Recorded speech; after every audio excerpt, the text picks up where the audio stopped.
Sofia, achei legal a gente verificar a forma de um elemento como planeza, circularidade e retilineidade, como a gente viu na última teleaula. Então fica atento, porque agora a gente vai ver como faz para verificar a posição entre dois ou mais elementos da mesma peça. Na teleaula de hoje, a gente vai aprender o conceito de tolerância de posição e vai conhecer a orientação para dois elementos associados. Quais são os símbolos que a gente vai conhecer hoje? Calma, Caio. Primeiro, você precisa conhecer o conceito de tolerância de posição. E a nossa teleaula ainda nem começou. Então, nossa teleaula já está começando.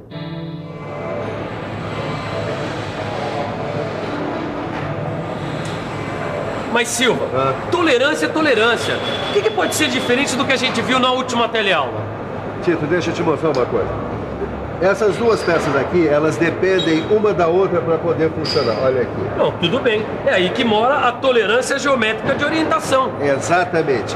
Mas para a gente saber o que significa isso, nós vamos precisar falar um pouco sobre a tolerância de posição. Foi muito bem. A tolerância de posição estuda a relação entre dois ou mais elementos. Mas espera aí, Silva, como assim? Na indústria automobilística, por exemplo, é comum a montagem de uma peça que trabalha em conjunto com uma outra peça, que às vezes é produzida em um outro país. No caso desta peça aqui, a tolerância de posição estabelece o valor permissível de variação de um elemento da peça em relação à posição teórica estabelecida no desenho. Mas, Silva, eu acho que vai ser difícil entender essa história de tolerância de posição. Aqui nada. Dá uma olhada aqui nesse exemplo. Para estudar as diferenças de posição, a gente tem que supor que as diferenças de forma dos elementos associados, neste caso o pistão e a camisa, são desprezíveis em relação às suas diferenças de posição. Essa eu entendi, Silva. Mas se as diferenças de forma do pistão e da camisa não forem desprezíveis? Bom, aí será necessário, então, a separação entre os tipos de medição para se encontrar um ou outro desvio. Mas Silva, para que serve isso aqui, ó?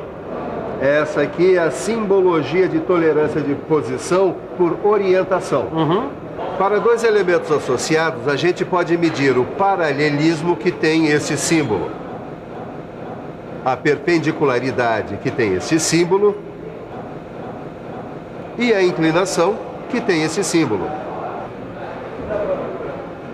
Muito bem, agora que nós já vimos detalhadamente a simbologia que você tem aí no seu livro de estudos, nós podemos falar então da orientação para dois elementos associados. Angela, que símbolo é esse?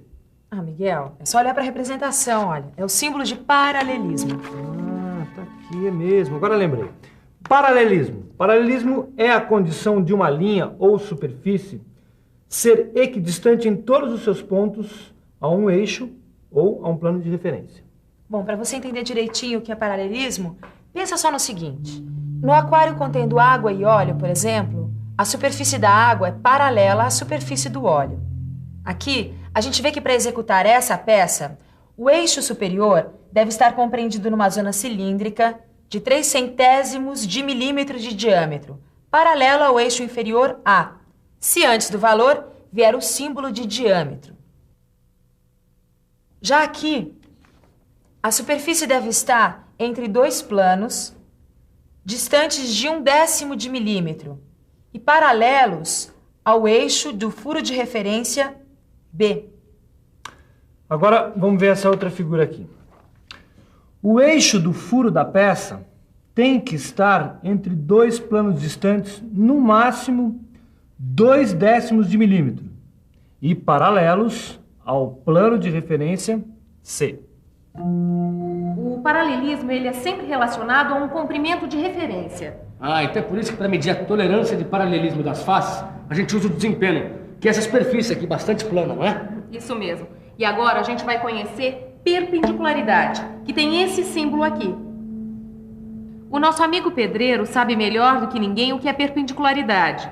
É a condição onde o elemento deve estar dentro do desvio angular, tomado como referência o ângulo reto entre uma superfície ou uma reta, tendo como elemento de referência uma superfície ou uma reta. Essa aqui é a representação de tolerância de perpendicularidade. É sim. E essa aqui é a representação da tolerância de perpendicularidade entre duas retas. Veja que o campo de tolerância é limitado por dois planos paralelos, distantes no valor especificado T e perpendiculares à reta de referência. Agora eu quero ver se você consegue interpretar esses desenhos. Ah, é fácil, Sofia. Vamos pensar um pouco? Vamos pensar um pouco. Deixa eu ver. Aqui, o eixo do cilindro tem que estar num campo cilíndrico 1/10 de milímetro de diâmetro e perpendicular à superfície de referência A. Aqui, o eixo do cilindro tem que estar entre duas retas paralelas, distantes no máximo 2/10 de milímetro e perpendiculares à superfície de referência B. E aqui, dá para ver a direção do plano das retas paralelas. Mas Silva, me diz uma coisa, pra que serve isso aqui, ó? Isso aqui, Tito, é para você entender a tolerância de perpendicularidade entre um plano e uma reta. Veja. Aqui em cima a gente tem dois planos de medida. E aqui a reta básica. O campo de tolerância é limitado por dois planos paralelos, distantes num valor especificado em T e perpendiculares à reta de referência. Poxa, Silvio, eu adoro interpretação de desenhos técnicos. Então você vai curtir, porque agora nós vamos ver como interpretar desenho com tolerância de perpendicularidade. Aqui a face direita da peça tem que estar entre dois planos paralelos, distantes 0,08 de milímetro e perpendicular ao eixo D. Puxa, mestre Silva, tem vários tipos de tolerância de perpendicularidade, não é? Tem sim. Quer ver mais? Lógico que eu quero, agora que eu embalei.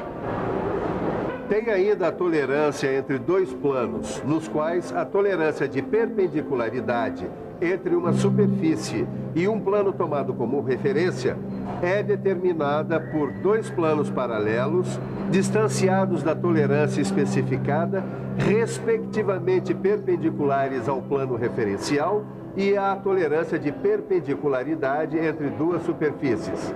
Veja que a face à direita da peça tem que estar entre dois planos paralelos e distantes 1/10 de milímetro e perpendiculares à superfície de referência E.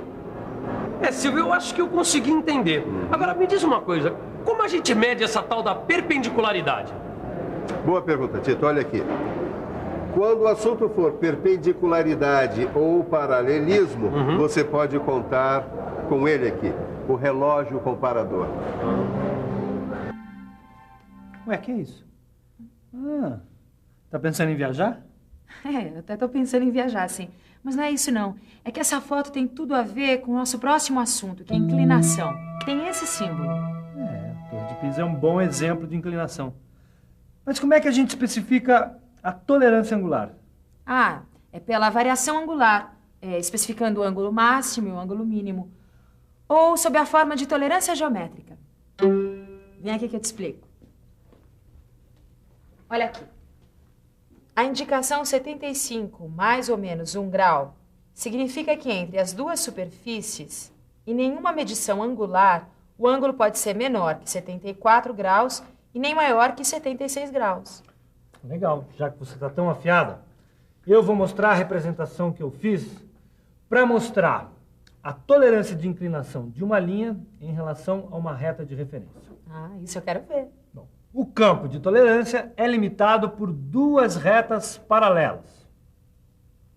A distância entre as retas é a tolerância. As duas retas são inclinadas em relação à reta de referência do ângulo especificado. Agora aqui, o eixo do furo tem que estar entre duas retas paralelas distantes de 0,09 de milímetro e inclinadas 60 graus em relação ao eixo de referência A. Ô, Sofia, nunca quero subir naquela torre de Pisa. Vai que ela cai na hora que eu tô lá em cima. Quando a gente acabar de estudar a inclinação, você vai mudar de ideia. Falando nisso, eu quero te mostrar agora a tolerância de inclinação de uma superfície em relação a uma reta de base. Como é que é? Eu vou te explicar isso de outra maneira. Olha aqui. Na tolerância de inclinação de uma superfície em relação a uma reta de base, o campo de tolerância é limitado por dois planos paralelos de distância igual ao valor da tolerância e inclinados do ângulo especificado em relação à reta de referência.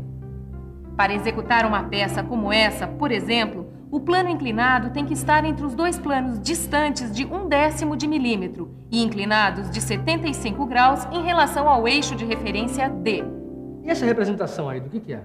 Esse desenho, ele mostra a tolerância de inclinação de uma superfície em relação a um plano de referência. Aqui o campo de tolerância é limitado por dois planos paralelos, cuja distância é o valor da tolerância. E os planos são inclinados em relação à superfície de referência do ângulo especificado. Querido Silva, eu vou mostrar que hoje eu aprendi muito bem a teleaula. Dá uma olhada só nisso aqui. Eu vou interpretar esse desenho técnico. Essa eu quero ver, Tito. Bom, dá uma olhada, ó. O plano inclinado deve estar entre dois planos paralelos de distância de 0,08 de milímetros e inclinado a 40 graus em relação à superfície de referência E. Muito bem, hoje você aprendeu mesmo. E você aí em casa, aprendeu ou deixou escapar alguma coisa? Para ver se não escapou nada, está na hora da nossa revisão. E atenção, se liga aí, que é a hora da revisão. Na teleaula de hoje, você aprendeu o conceito de tolerância de posição. Aprendeu que a orientação para dois elementos se dá por paralelismo, perpendicularidade e inclinação. Miguel, você viu onde eu deixei a minha foto da Torre de Pisa? Ah, tá ali, ó, perto do desenho que a gente fez sobre variação angular. Você vai estudar mais? Não, agora é pra sonhar com a minha viagem pra Itália. Ai, não custa nada sonhar alto, né? É, não custa nada.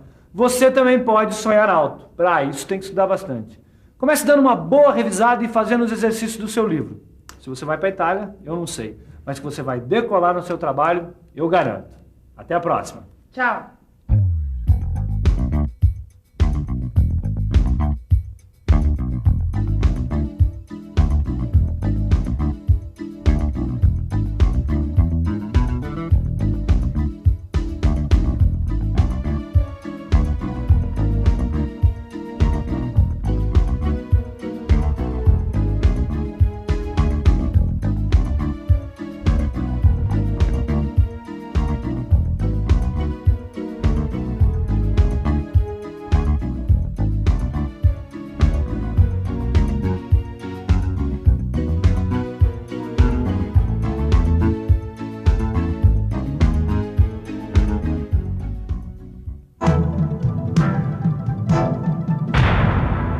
Telecurso 2000, um programa de educação do Sistema Fiesp e da Fundação Roberto Marinho.